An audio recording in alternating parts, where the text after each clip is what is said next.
देखो slope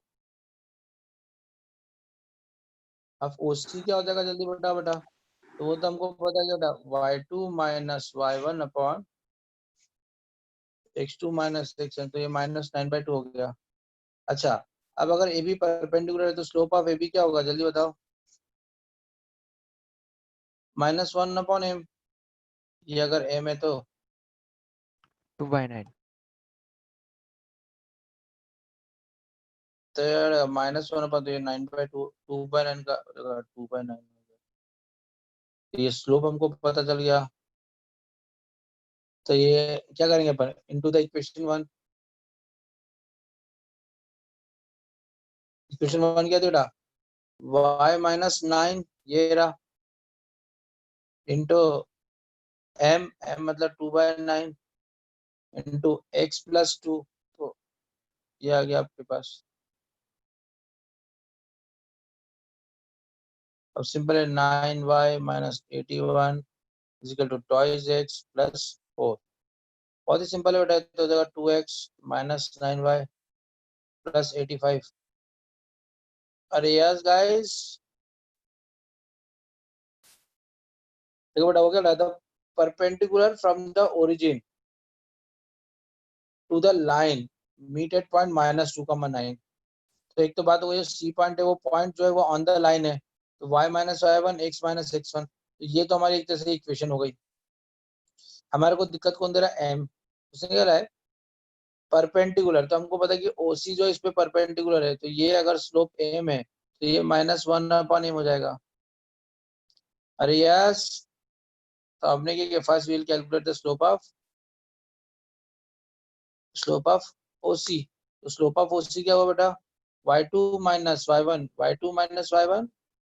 upon x2 minus x1, तो -9/2 आया। तो हमारा स्लोप ए बी क्या होता है, -1 अपॉन स्मॉल एम, तो ये 2/9 आ गया। नाउ अब तो एवरीथिंग वी हैव, स्लोप आ गया, उसको सॉल्व कर लिया गाइस, ठीक है।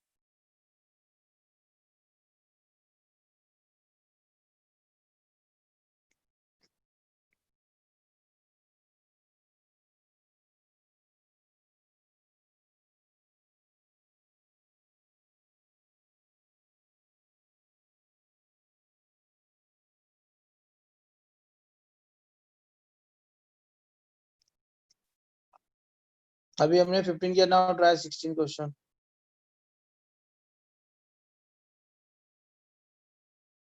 ट्राई 16 क्वेश्चन बेटा।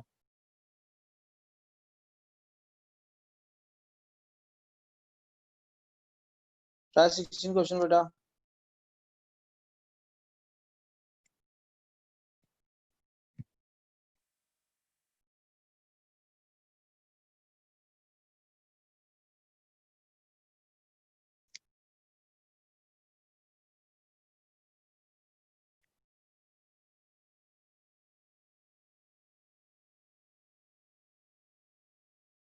चलो ट्राई 16 क्वेश्चन।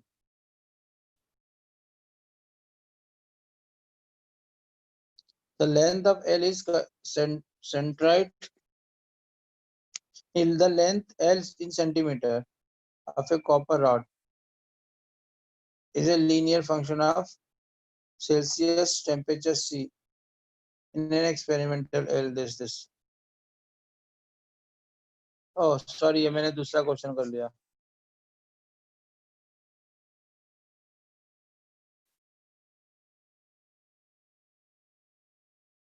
ये मैंने और कोई से क्वेश्चन कर लिया क्या? नो सर, इस चैप्टर का ही है। इसी का ही है? Yes sir. चलो ठीक है, चलो करो करो, ये तो फिर स्ट्रेट लाइन का होगा क्वेश्चन।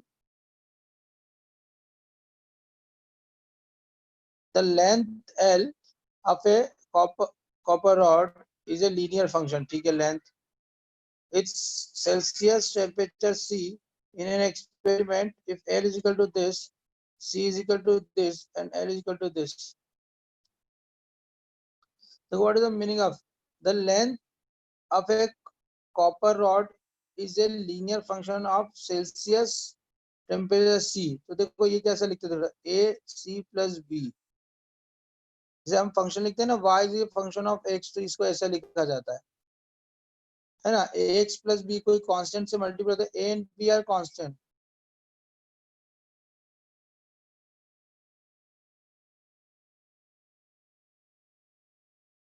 है ना। देखो उसने क्या बोला, सिंपल सा है कि द लेंथ l मतलब y is A copper rod linear function, linear इसलिए पावर 1 आ रही है, अब इट्स सेल्सियस टेम्परेचर, है ना। खत्म हो गया। अब तो अब आपको ए नाउ वही, अगर आपको क्या करना है बेटा, ए एंड बी कैलकुलेट करना है, now A and B calculate करना है ना। तो देखो बेटा एल इजिकल टू उसने क्या दे रखा है 124.942 और सी उसने दे रखा है 20। तो अगर मैं इसको रखता हूँ तो ये क्या करेगा बेटा 124.942 equal to A into 20 plus बॉम्बे, ये इक्वेशन 1 बन गई। फिर दूसरा उसने क्या बोला एल इजिकल टू 125.134 और उस समय सी कितना है 1110।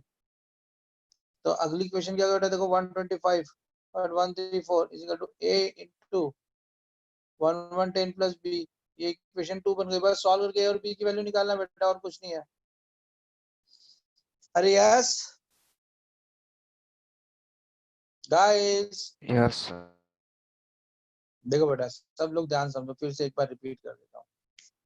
हमको उसने बोला कि देखो जैसे ये हमारा था ना y इज ए, देखो y is a function of x, linear function है, लीनियर फंक्शन है। तो हम लोग कैसे लिखते हैं इसको, y equal to X plus B, है ना। ये एक्चुअली ये यही वाला फॉर्म है, y minus Y plus B equal to 0, one of the same thing, बस उसको ऐसे लिख रहा हूँ, है ना। तो अब यहाँ पर he saying, but he saying कि l is a function of c, तो ये a सर डन। है ना बेटा, ये हो गया। अब उसने एक बार क्या बोला कि जब l की वैल्यू आप l की वैल्यू आप रखते हो 124.9, तो c आता है उस समय 20, और जब आप रखते हो 125.1 तो c आता है 1110। तो बस अब तो इक्वेशन बनाना, तो बेटा देखो पहली इक्वेशन क्या हो गई, बहुत सिंपल है।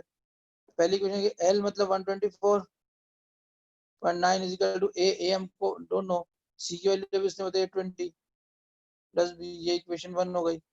उसने बोला ये 125.1 इक्वल टू a, ये 110 प्लस b, ये इक्वेशन 2 हो गई। बस इसको माइनस कर दो, a b तो निकालना है, तो ये क्या हो जाएगा देखो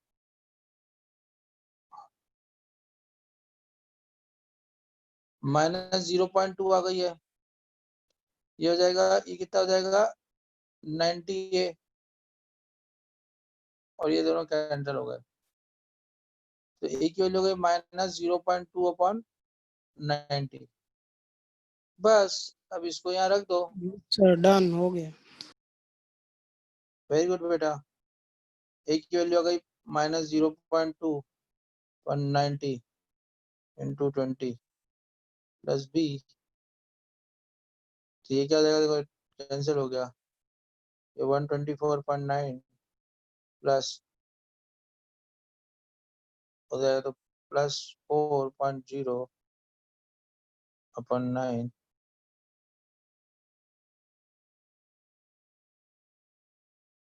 0.4 अपॉन 9, ये बी की वैल्यू आ गई, आ गया आपका answer.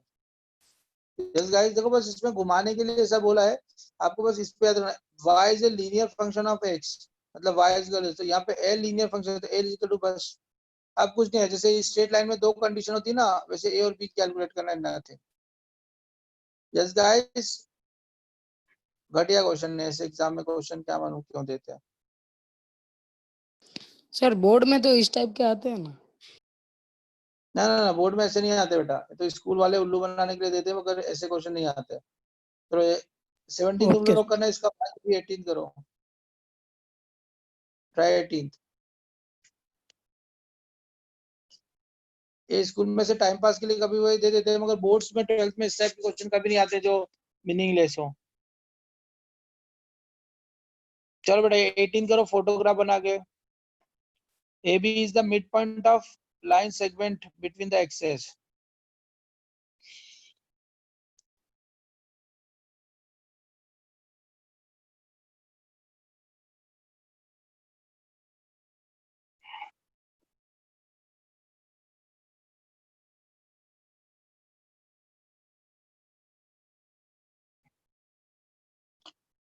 AB is the midpoint है ना, तो AC is equal to BC हो गया। अब आपको इक्वेशन ऑफ लाइन निकालना बेटा। वैसे तो ये SMT होती है, मगर अभी आप इसको सॉल्व करो, SMT को प्रूफ करो।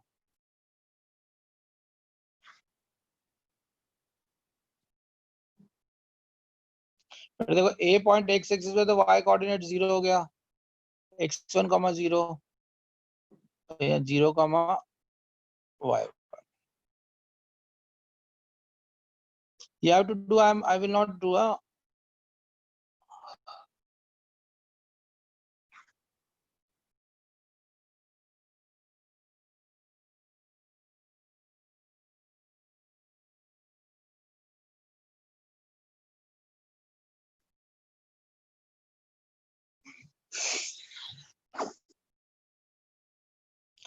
guys do fast बेटा।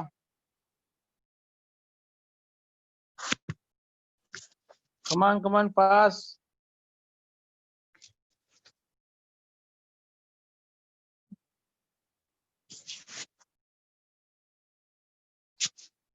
come on fast।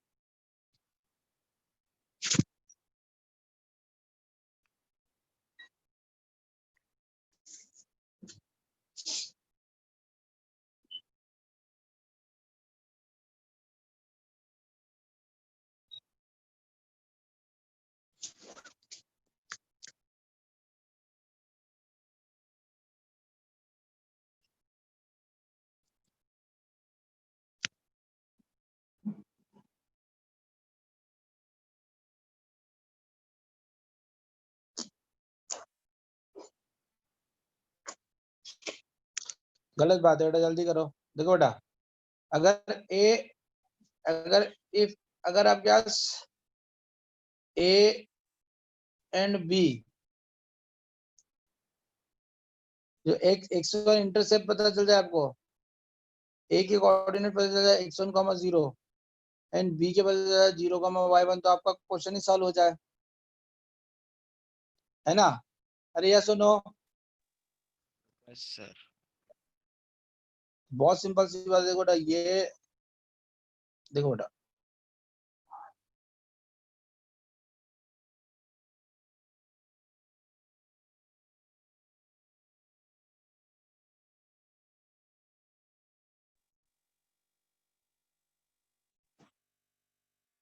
है ना बेटा? देखो सुनो,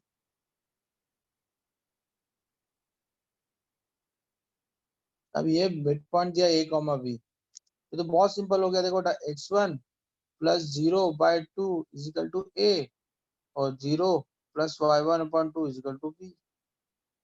अरे यस और नो? ये मिड पॉइंट है ना? सर तो x1 की वैल्यू तो बहुत सिंपल आ गई 2A और y1 की वैल्यू आ गई 2B। कोई प्रॉब्लम इसके अंदर बेटा? तो अब देखो, ये आपको तो पहले भी पता है, वैसे इंटरसेप्ट फॉर्म डायरेक्ट ही होता है, किसी की जरूरत ही नहीं है। A/x1 + B/y1 = 1 हो गया। सॉरी तो सॉरी उल्टा सॉरी, लिखा। हाँ, x/x1 y/y1, x/x1 हो गया 2A + y/y1 हो गया 2B = 1। 2 को एलसीएम ले जाके उधर लिया तो x/a + y/b = 2। This is your answer. Guys देखो, एवरीबॉडी प्लीज कंसंट्रेट। लाइन है जिसका मिड पॉइंट दिया है, तो ये जो लेंथ होगी, ये लेंथ होगी, सेम होगी, कोई प्रॉब्लम नहीं आता। अच्छा, तो हमने मान लिया let the point A = x1 और B = 0, y1।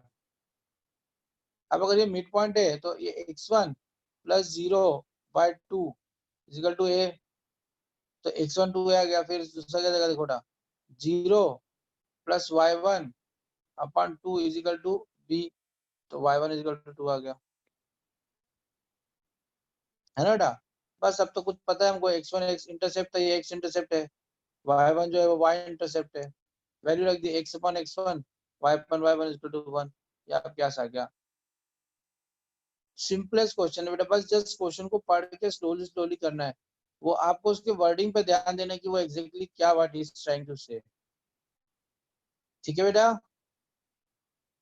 अब देखो बेटा, वैसे तो ये क्वेश्चन नहीं है, एक एसएमटी है, if a comma b is the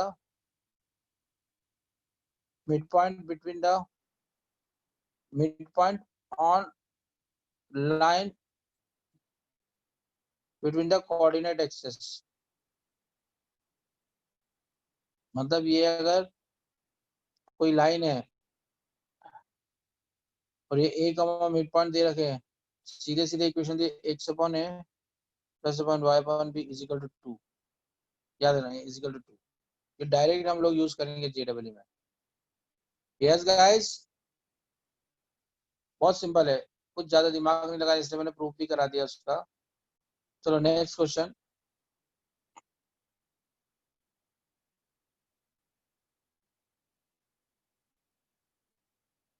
question number 19 करो, कमान फास्ट।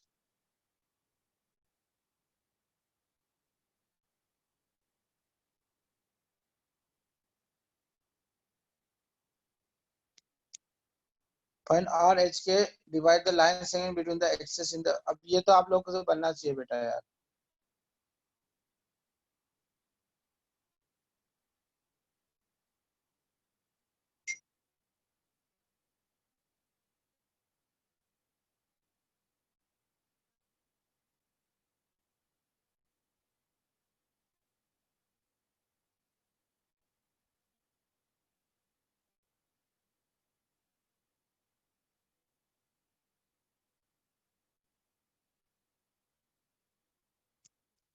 चलो बेटा देखो, अब ये तो बहुत सिंपल है, देखो बेटा ये ए है, ये बी है, ये 2:1 में इसको डिवाइड कर रहा है सी पॉइंट, ये कोऑर्डिनेट होगा, ये एच कॉमा के है, ए है आपका x1 कॉमा 0 और 0 comma y1।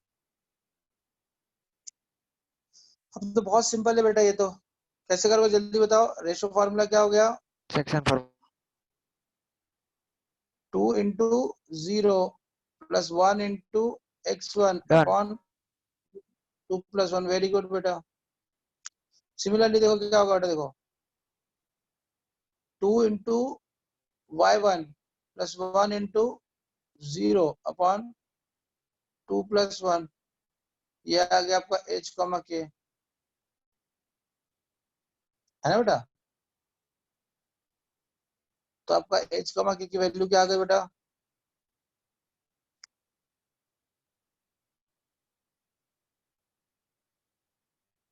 x1 upon 3 comma x1 plus 2 upon 3 आएगा। नहीं बेटा 2 इंटू 0 है ना, देखो ना, x1 upon 3 is equal to h, तो x1 हो गया 3h और 2y1 upon 3 is equal to k, y1 की सर वैल्यू, हाँ बोल बोल, सही बेटा सर बोल। सही है सही। सर तो हमेशा ही सही है बेटा। देखो बेटा ये आ गया आपका x1 और ये आ गया आपका y1। गाइस ध्यान से समझो, देखो बेटा फिर से बता रहा हूँ, देखो उसने क्या बोला है कि एक पॉइंट है, एक h कॉमा के, जो इसको 1:2 रेशो में डिवाइड करता है, तो हमने वही क्या ले a equal to x1 0 0 y1, है ना, ये हमारे पॉइंट हो गए।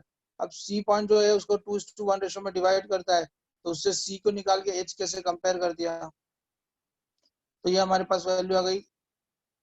अरे यस, है ना। अब ये तो हमको बचपन से पता है, क्या पता है कि x upon x1 plus y upon y1 is equal to 1। x upon x1 मतलब 3h plus y upon y के मतलब 3k bye 2 is equal to 1। तो ये हो गया आपका x upon 3h plus 2y upon 3k is equal to 1, है ना बेटा। इसको थोड़ा सा सिंप्लीफाई करना है तो ये आपका हो जाएगा ऐसा अपना x upon h plus 2y upon k is equal to 3। Okay अच्छा, ये जैसे अपने 1:2 लिया ना, ऐसे अभी ऐसे आप इसको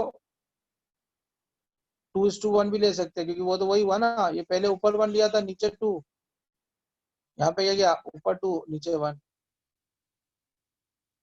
है ना बेटा। तो उस समय आंसर क्या आ जाएगा, उस समय जाएगा बेटा 2x upon h plus y upon k is equal to 3।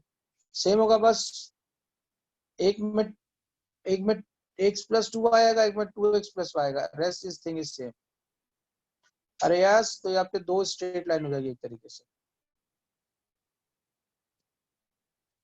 अरे बोलो ना हाँ। Yes sir. चलो लास्ट क्वेश्चन आज की क्लास का करो, 20।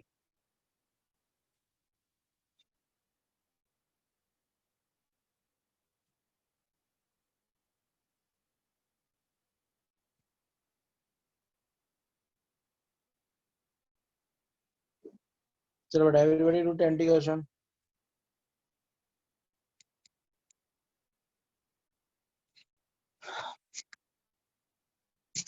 Sir, done. डन। गुड। देखो ऐसे बच्चे होते हैं क्वेश्चन लिखते से कर देते हैं। Slope सबका इक्वल होगा। Slope will be same. घटिया क्वेश्चन।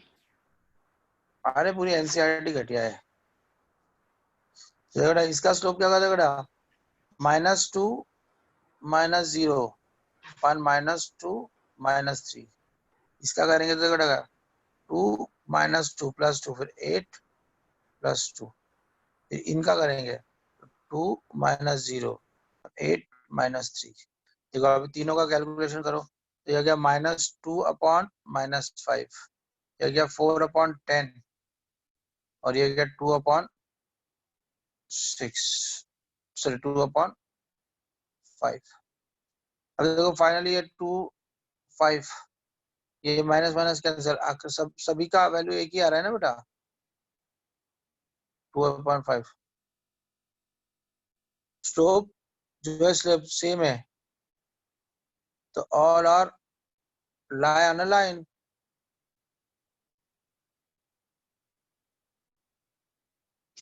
बस तो दे ऑल आर कोलिनियर। अरे यस बेटा, स्लोप स्लोप सेम है तो वो एक लाइन में आ गए ना, बस हमको स्लोप स्लोप तो करना है। अरे गेटिंग रेडी। Yes sir. चलो बहुत सिंपल सा है, जरा अच्छे से कॉपी कर लो इसके आगे कल अपन। हरे कृष्णा। हरे कृष्णा सर। हरे कृष्ण। राधे कृष्णा। हरे कृष्णा हरे कृष्णा।